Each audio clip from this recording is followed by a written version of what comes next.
Ada sebuah penelitian, dua air mata diteliti. Satu air mata yang keluar karena motong bawang, panas keluar air mata. Satu ngeluarin air mata karena dia sedih.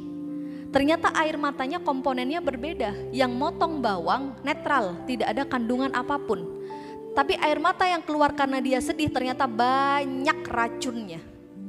Jadi sebenarnya di saat Allah bikin kita nyesek terus keluar air mata kita, sebenarnya Allah sedang membantu menyembuhkan hati kita. Tapi seringkali selama ini kita terdoktrin bahwa jadi perempuan harus kuat, jadi perempuan gak boleh cengeng, jadi perempuan gak boleh lemah. Bener? Sehingga tanpa sadar kita menguatkan diri kita dengan aku gak boleh nangis. Padahal nangis itu bukan aib. Maka apa yang terjadi ketika kita terlalu keras sama diri kita cenderung keras pada anak kita. Anak kita nangis, kita marahin, shh, diam.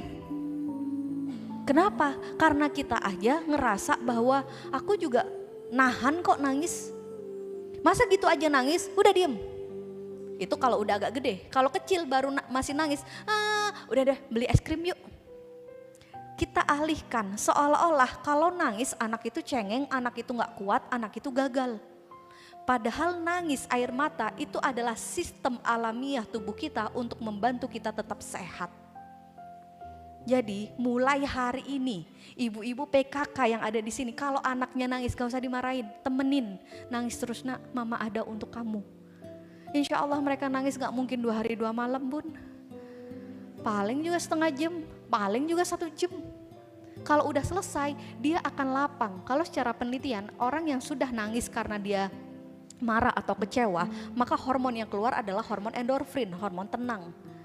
Tapi kalau kita bilang anak baru nangis, diam. Belum lagi dikasih gerakan bawah tanah, cubit.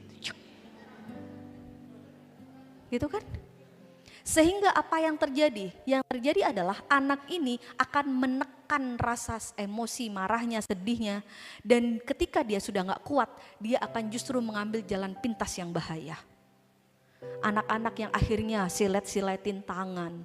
Anak-anak yang akhirnya masuk ke pertemanan, pergaulan yang kita sebut pergaulan bebas. Adalah bentuk dari bingungnya dia karena dia merasa sakit, kecewa, marah. Dan dia tidak bisa melepaskan itu.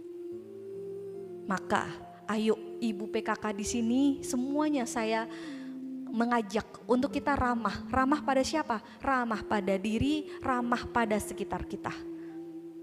Kenapa? Karena kalau kita keras sama diri kita, maka kita akan cenderung keras sama orang lain. Kita gak nangis, begitu ngeliat teman kita ada masalah nangis kita bilang, gitu aja nangis bu. Akan kayak gitu. Saya ini ujiannya lebih banyak bu, tapi biasa. Bukan biasa itu bun.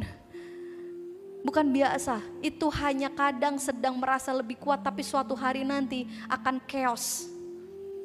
Dan yang ada adalah sekarang banyak banget kondisi di mana perempuan ternyata menjadi hakim untuk perempuan lain, bener? Betul?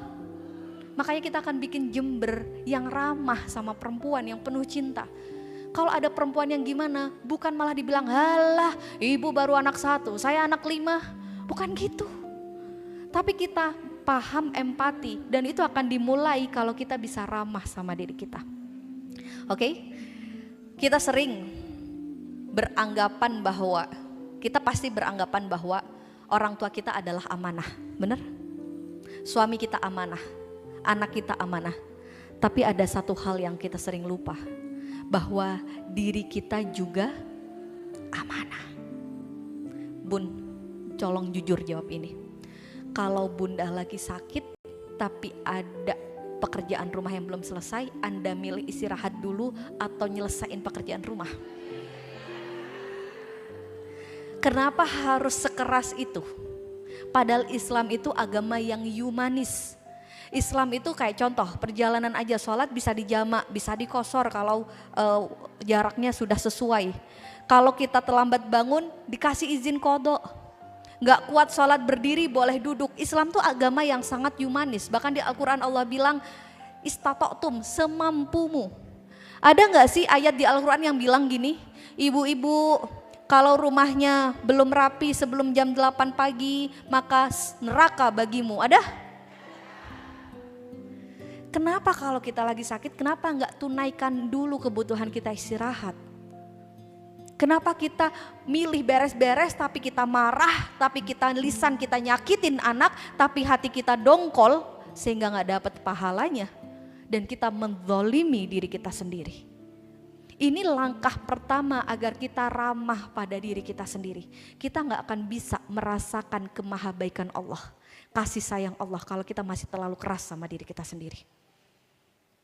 Terus kalau kita bilang, tapi Bun gimana nanti kalau rumah gak bersih? Bun, Anda boleh cek di Al-Quran. Gak ada Allah bilang perempuan yang rumahnya bersih maka masuk surga dari jalur manapun, gak ada.